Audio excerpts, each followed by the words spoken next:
I love ETN. ETN, movies, games, oh, and boobs.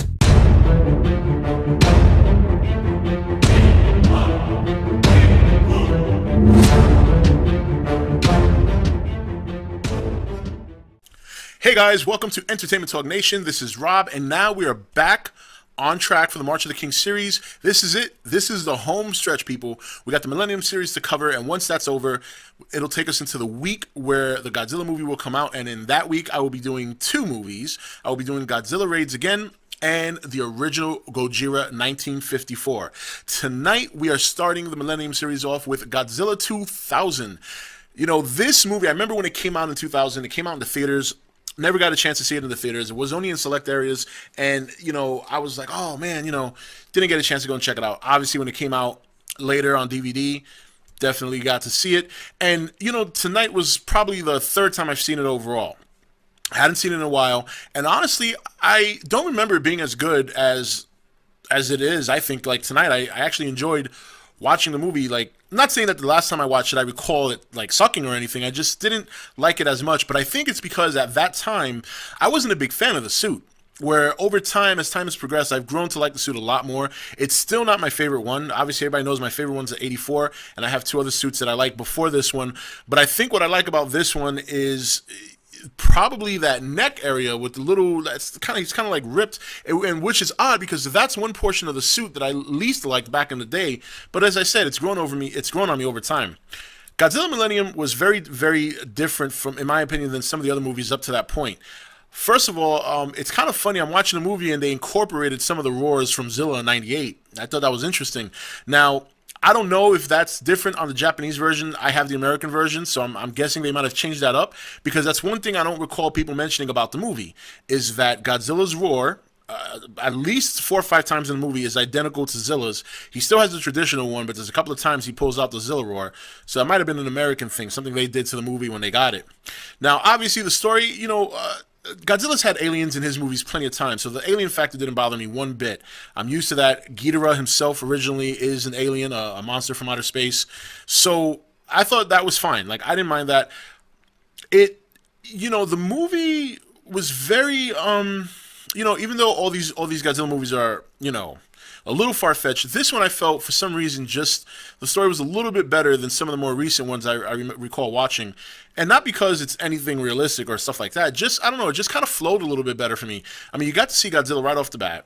And, you know, this, I kind of like the idea of the alien ship being submerged under sea for so long, because it requires light or solar energy to continuously, you know, get itself moving, up and moving.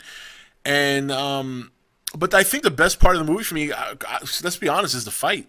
The fighting is great. I mean, he took a butt whooping in the end, especially when the aircraft, or rather the spaceship, was above that one building, and Godzilla's kind of looking around, and then he goes like this, and boom, here comes a big building block, just boom, right on his head.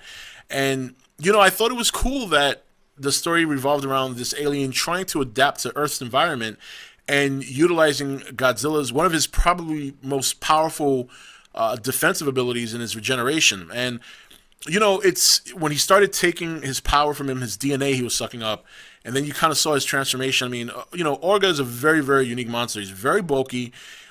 He looks creepy.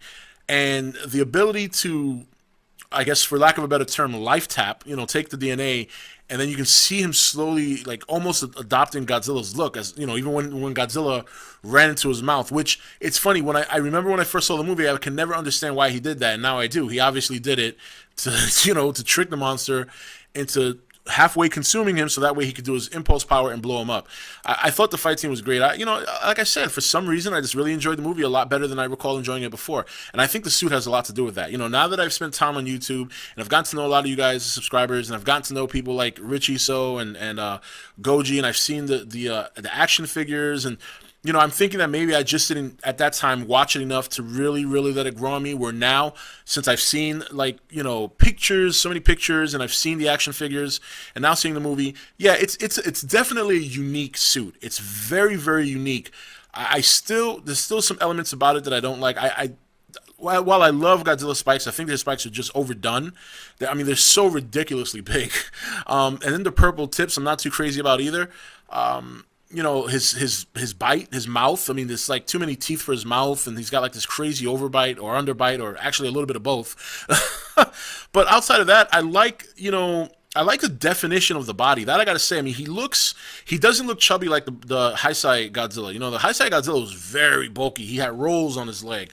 This Godzilla, obviously much smaller in centimeters. I think he was like, I remember you saying this before in one of my fantasy battles, because I used the Godzilla 2000 body in the description, and I think he was about 54 to 60 centimeters tall, so not as tall as some of the older ones, but definitely had a good definition to the build. And I think that's one thing I appreciate about the suits. It's got very, very good definition. The neck area is an area that I never liked very much, but it's grown on me. I actually like it very much now.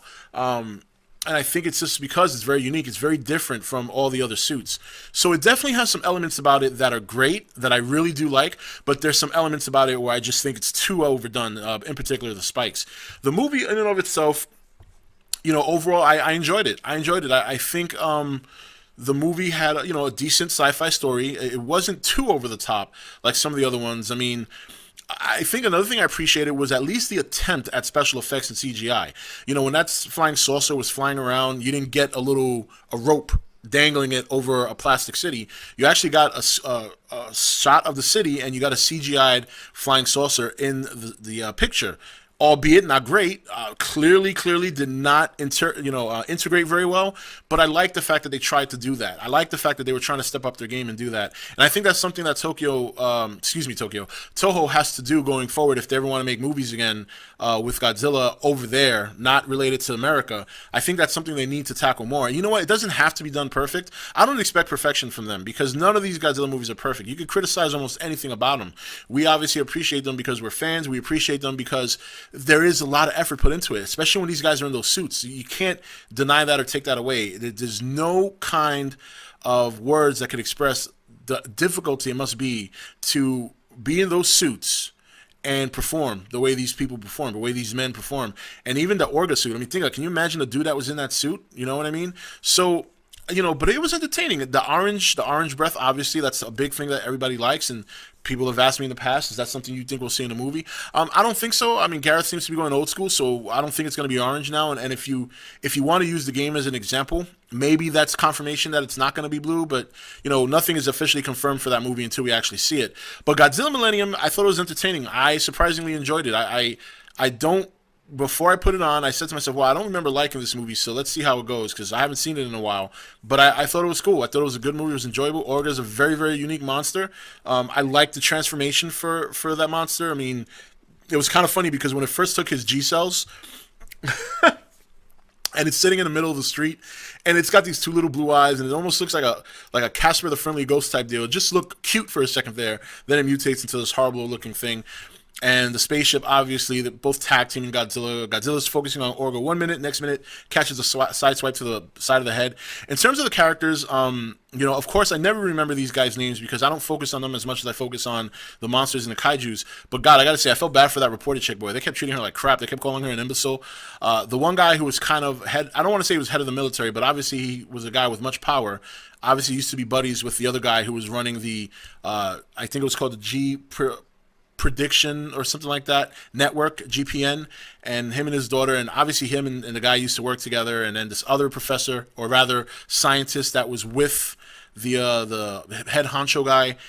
And I think the best scene for me in this whole movie, honestly, the best scene is at the end when they show Godzilla just light up the city, and as he turns around, he's staring at the camera, and they start the traditional music, and it's nice and slow, and he's just sitting there surrounded by fire looking at the camera. I mean, that was a fucking money shot right there. I would love to see something like that adopted into the new movie. I'm sure we won't see it, but man, can you imagine a new Godzilla design with that same scene where he just lights up the city with his radiation, and then he just kind of stares off at the camera, and you see the fire surrounding him, and the credits roll, and that music plays.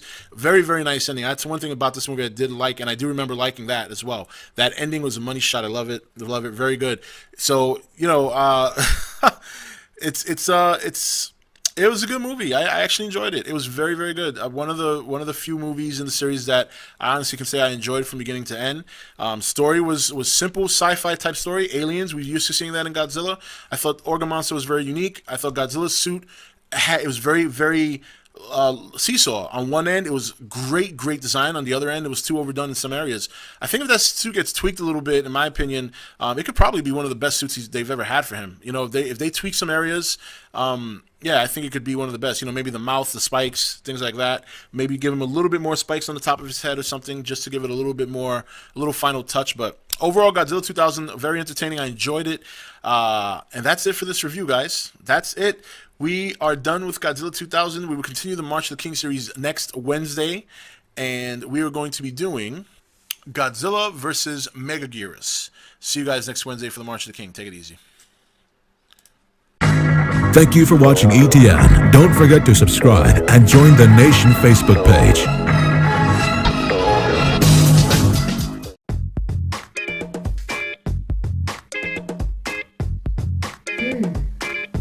I love ETN. ETN, movies, games, oh, and boobs.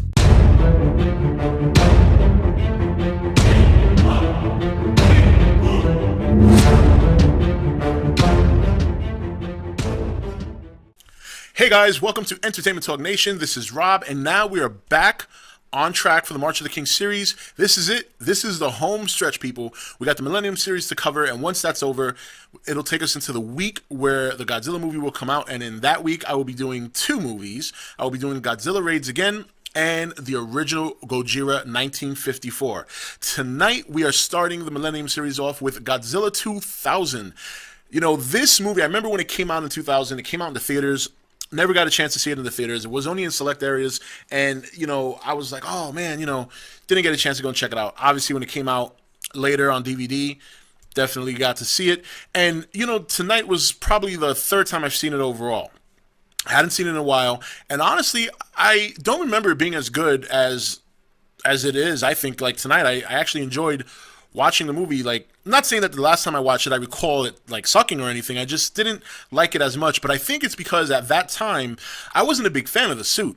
Where over time, as time has progressed, I've grown to like the suit a lot more. It's still not my favorite one. Obviously, everybody knows my favorite one's the 84, and I have two other suits that I like before this one. But I